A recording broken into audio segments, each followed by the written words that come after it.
Hey family, welcome to my YouTube channel. आप सबका मेरे चैनल पे स्वागत है। तो आज फैमिली में बहुत ज़्यादा इतनी ज़्यादा कंडीशन ख़राब हो चुकी है इस यहाँ इंडिया की, हमारे यूपी की खासकर, कि लड़कियां कहीं भी सेफ नहीं है।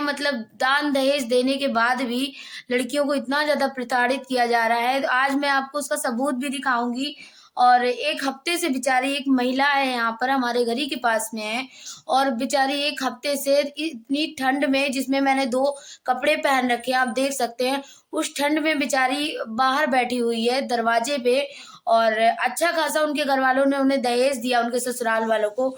उसके बावजूद ये हाल है कि आज वो ठोकरें खा रही है, और घर वाले हैं उसको अंदर नहीं ले रहे हैं। पुलिस चौकी थाना, यहाँ तक मीडिया भी आ गई है, लेकिन उनकी भी कोई इज्जत नहीं है उन लोगों के नज़र में। और उनका जो हस्बैंड है, शायद बता रही है, बाहर रहता है। बाकी आपको हम मिलाएंगे उससे अभी चल के, क्योंकि वो बाहर बेचारी ठंड में, इतनी ठंड में केवल कुर्ता और एक स्टॉल ओढ़ के बैठी है। तो हम लोगों को घर में ठंडी लग रही है यार। इस तरह लोग चंद रुपयों के लिए, ऐसा माना जा रहा है, मुझे तो अभी पूरी बात इतनी नहीं पता है, लेकिन मैं आप लोगों जैसे ही मुझसे कुछ भी नॉलेज मिलेगा मैं आप लोगों से जरूर शेयर करूंगी। तो इतना उन्होंने, उनकी माँ ने कैश दिया, सामान दिया, उसके बावजूद में आज लड़की अगर इतना ठोकर खा रही है, तो इसका मतलब हमारी जो जनरेशन है ना, बहुत पीछे जा रही है पैसों के लिए। अगर माँ बाप से अगर डिग्री मांगी जाने लगे बेटियों की, तो शायद ये दुर्दशा दुर्दशा जो आज हो रही है वो ना होगी। तो मुझे तो ये लग रहा है यार, 100 में से 99% लड़कियां परेशान है इस ऐसे ससुराल वालों से। तो मैं ये कहना चाहती हूँ यार, कि आप अपना लड़का अगर बेच रहे हो तो बेच ही दो। इससे अच्छा क्या मतलब यार, किसी की बेटी आप खरीद रहे हो, ला रहे हो। ये दुर्दशा उसकी बेचारी की बना रखी है, पुलिस चौकी मीडिया सब आ रही है, लेकिन इतने बेकार इंसान है, दरवाजा तक नहीं खोला उन्होंने। तो आपको भी हम चल के अभी दिखाएंगे, ब्लॉग में बने रहिएगा। मुझे बहुत बुरा लगा ये देख के, क्योंकि कहीं ना कहीं वो होता है ना, जो इंसान चीजों से गुजरता है ना, उस चीज का उसे बहुत एहसास होता है। लेकिन हम, वो भी लड़की पढ़ी लिखी है, ऐसा नहीं पढ़ी लिखी नहीं है, उसकी मैंने शादी की भी पिक्स देखी। तो आप लोग खुद देखिए, इतनी पढ़ी लिखी लड़की आज न्याय के लिए दरवाजे पे बैठी हुई है, और कैसा कानून है और कैसे पुलिस है, कैसी मीडिया वाले उनको न्याय नहीं दिला पा रहे हैं। तो आप लोग ब्लॉग में बने रहिएगा, वीडियो को स्किप मत करिएगा, हो सके हम आपको मिलवाएंगे। और जो व्यक्ति ये लोगों को नहीं इज्जत कर रहे हैं, जो उनके दरवाजे पे जा रहे हैं, तो उन्हें अपने अंदर कर लेना चाहिए, घर के अंदर अपनी, घर की इज्जत है। कहीं ना कहीं रोड में बैठी है, 4 आदमी आ रहा है, जा रहा, हंस रहा है, तो कहीं ना कहीं उन्हें कि, अब मैं ज्यादा नहीं बोलूंगी, आपको मैं चल के डायरेक्ट मिलाती हूँ, क्योंकि मैंने सुना तो मुझे बहुत बुरा लगा। और ये हमारे यही दीदी जहाँ हमारी रहती है, यही उन्हीं के घर के पास ही की बात है।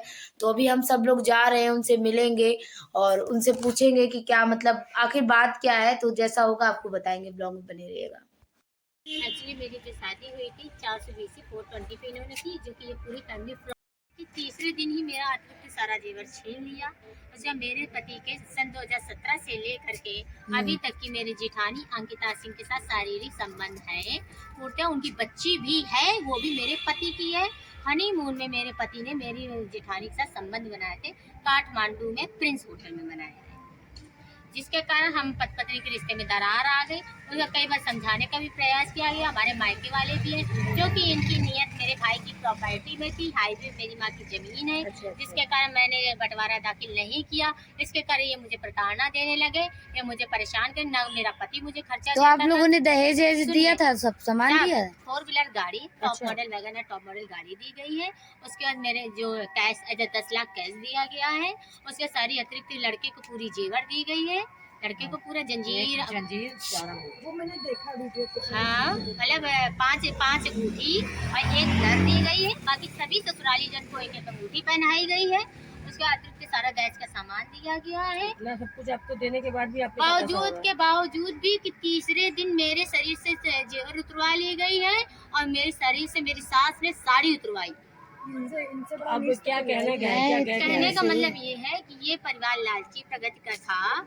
इन्होंने जब इनकी मनसा, ये फैमिली आप घर देख सकते हैं, ये 3 खंड का मकान है, और ये लोग काफी बेचारी, देखो आप, बैठी हुई हैं, 2020 की माँ है। इन्होंने सब लोगों ने साजिश के तहत जहर दे करके मारने की कोशिश की है। जिसमें कि मुझे हॉस्पिटल में एडमिट कराया गया। एडमिट कराने के बाद मेरे पूरे ससुराली जन व मेरे पति फरार हो गए। वहाँ से 100 नंबर डायल किया गया, 100 नंबर की पुलिस आई, लेकिन कोई कार्रवाई नहीं हुई। लिखित तौर पर भी, मौखिक तौर भी मैंने वहाँ पे कंप्लेन की और कोई कार्रवाई नहीं। उसके बाद मेरे मायके वालों ने मेरी छुट्टी कराई। छुट्टी कराने के बाद मेरे मायके वाले मुझे ससुराल के ब्लॉक किदवाई नगर में थी, वहाँ लेकर के गए हैं। वहाँ पे जो अंजू सिंह मेरी सास की जेठानी, ये मतलब साझे का घर था, वो रहती थी। उसने दरवाजा नहीं खोला, उसने कहा आप चली जाइए, बाद में आइएगा। मैं वहाँ से वापस उसी पर लौट आई। फिर उसके 3 महीने बाद ये लोग गुमराह करते रहे, ये है वो है, इसमें एक तरफा डाइवोर्स लेना चाहते थे। फिर मैंने 25 दिसंबर को 1 लाख में मैं दोबारा बहाने के है कि मेरा भविष्य न बर्बाद हो, मैं वहाँ रहने गई। उसके बाद मेरे ससुराल वालों ने गालियों से, खाना पीना से, लाइट तक काटी है। उसके बाद इतना बड़ा सांप फेंका है आगे से, हादसा बस मारने की कोशिश करी, मैं फिर भी नहीं मरी हूँ। उसके बाद मुझे किसी तरह मार कूट करके, डरा के, धमका के, दरवाजे तोड़ के मुझे घर से बेघर किया। तब मैंने जो FIR मैंने 2021 में किया है, 27 अगस्त को जब उसमें किया था। उसके बाद कोई का मतलब सुनवाई नहीं हो रही थी। मीडिएशन मामला भेज दिया, मीडिएशन फेल हुआ। उसके बाद फिर क्या हुआ कि इनको स्टे दिलवा दिया दरोगा साहब ने, राजेश कुमार रावत जी। ये पसंद भी चौकी ठिकाना नहीं है, तुम्हारे भाई का सपोर्ट नहीं है, हमारे भौजाई। ये तो कोई बात नहीं होती कि उसका पिता नहीं होता है, वो कुछ कर नहीं सकता। सुनने की बात है, ऐसा नहीं है अकेले कर क्या लेगी, हम इसको गुंडे से उठवा देंगे यहाँ से। आशिकों के साथ भाग गई है, इस तरह की वॉइस आ रही है। हम कलेक्टेड में हैं, हमारे ससुर साहब जी कहते हैं हम कलेक्टेड में, हमारे पास पैसा बहुत है, बहुत पैसा है।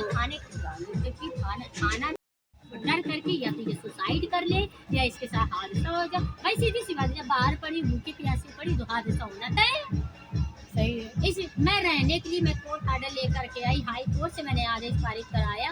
आप दरवाजा क्यों नहीं, क्योंकि इसमें मेरी जेठानी अंकिता सिंह रह रही है। अच्छा। और पति रह रहा है, उसके साथ संबंध बनना है, कहीं धड़पकड़ ना हो जाए, दुर्गम हाथ पकड़े जाए। पुलिस खटखटा सकती, पुलिस तोड़ थोड़ी सकती जब तक वारंट नहीं होगा। तो हम कह तो ये फैमिली आप लोग देख सकते हैं, अभी ये महिला यहाँ बैठी हुई हैं और बिल्कुल भी न्याय की उम्मीद से लगी हुई हैं। आप लोग इन्हें सपोर्ट करिए जितना हो सके, बेचारी बहुत परेशान है, मुझे बहुत बुरा लगा। आप देख सकते हैं यहाँ पे बैठी है फैमिली। आपने देखा जैसे आप सब लोग गए थे, उससे मिलने गए थे और किस हालात में बैठी हुई है। वो लड़की बकायदे पढ़ी लिखी है और पढ़ने लिखने के बाद उसको इतना मतलब दिमागी रूप से इतना परेशान कर दिया गया है कि उसको क्या बोल रही है समझ में खुद नहीं आ रहा है। वो इतना ज़्यादा, इतनी ठंड में यार मैं काँप रही थी, तो उसको उसके क्या हाल होंगे इतनी ठंडी में। वो 10-11 दिन से बैठी है, तो आप समझ सकते हैं यार उस लड़की के ऊपर क्या बीत रही होगी। और हम सभी गए थे, उससे मिलने गए थे पर्सनली, आप लोगों ने देखा होगा ब्लॉग में।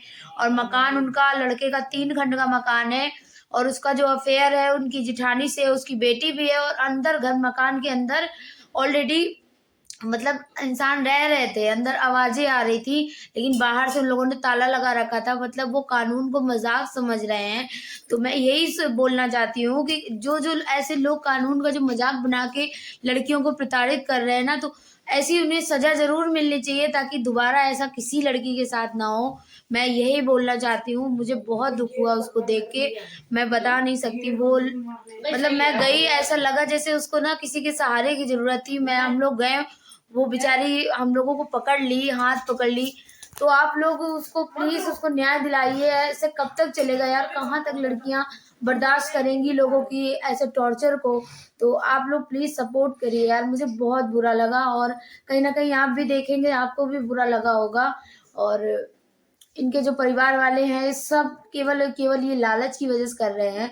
माँ, उनके बाप नहीं है लड़की का, माँ ने जैसे तैसे शादी करके उनको मतलब कि ये सोचा मेरी बेटी खुश रहेगी। अभी 2019 में ही शादी हुई है और ये 1.5-2 साल में ऐसा क्या हो गया जो उसकी ये ऐसी हालात कर दिया यार। शादी में हंसती खेलती लड़की, और अभी आप उसकी हालत देख सकते हैं कितनी, जैसे लग रहा है कि बहुत ज्यादा बीमार टाइप से हो गई है। बिल्कुल उसको इस कदर पागल बना दिया और डॉक्टरों से वो मेडिकल बनवा रहे हैं, पागल होने का पता नहीं क्या क्या उसको साबित करने की कोशिश कर रहे हैं। तो मैं यही अपील करूंगी कि उसको न्याय जल्द से जल्द दिलाया जाए और ताकि और लड़कियों के साथ यार ऐसा ना हो। क्योंकि मैं देखी हूँ ना, तो मुझे इतना ज्यादा हर्ट हुआ है और दीदी सब लोग गई थी यहाँ, दीदी भी ये बैठी है, देखो दीदी भी गई थी, दीदी भी मिली है। दीदी आपका क्या कहना है उनके विषय? मेरा कहना तो यही है कि भाई उसका सपोर्ट किया जाए। वो परेशान है, सच में परेशान है। एक ऐसी लड़की जिसके पिता नहीं है और उसकी माँ ने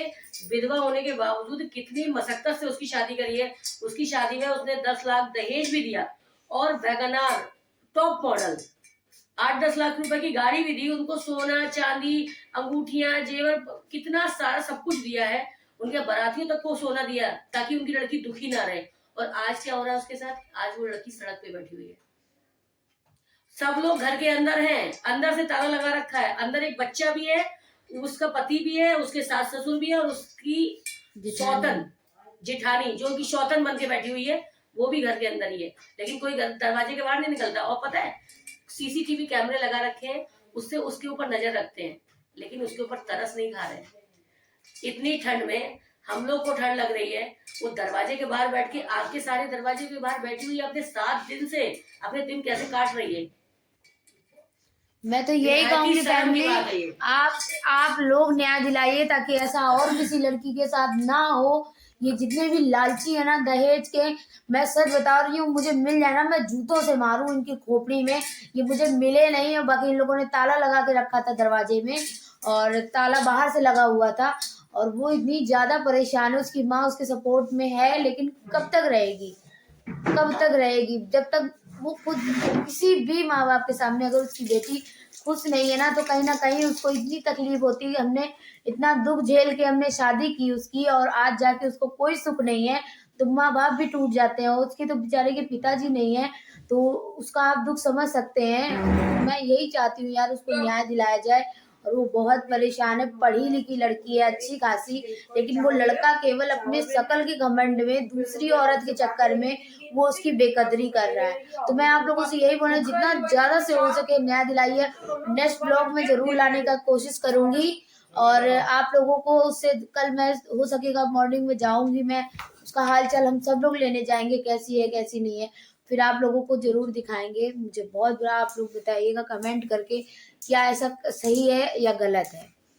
क्योंकि कहते हैं पब्लिक जो होती है भगवान का रूप होती है और कहीं ना कहीं, और आप लोग सारी चीजें खुद देखे, अपनी आंखों से देखे, उसने अपने मुंह से बताया। मैंने बहुत हिम्मत हम लोग करके गए उसके पास, क्योंकि हम ऐसे मैटर में नहीं पड़े हैं आज तक ना, थोड़ा सा डर भी लग रहा था। लेकिन कहते हैं ना, आज अगर हम डर जाएंगे तो और उन औरतों की आवाज दब जाएगी। आज अगर हम नहीं बोलेंगे ना तो कल को उनको और दबाने वाले मिल जाएंगे। तो आज अगर हम 10 लोग हमारी वीडियो को इसको देखेंगे तो ये वीडियो और ज्यादा लोग तक पहुंचेगी। तो बस मैं यही कहती हूँ, मुझे कुछ भी नहीं चाहिए वीडियो से, कुछ नहीं चाहिए, व्यूज नहीं चाहिए, कुछ भी नहीं। केवल इस वीडियो को ज्यादा से ज्यादा आप लोग शेयर करिए ताकि उसको न्याय मिल सके। बस मैं इतना ही चाहती हूँ। और हम सभी वीडियो बना के उनके ऊपर डालेंगे ताकि एक की तो कहीं ना कहीं तो वायरल हो ही जाएगी और पब्लिक जरूर देखे। मैं यही चाहती हूँ ताकि दूसरी लड़की के साथ ना ऐसा हो। चलिए फैमिली, मैं तो समझ में नहीं आ रहा मुझे मैं क्या बोलूँ।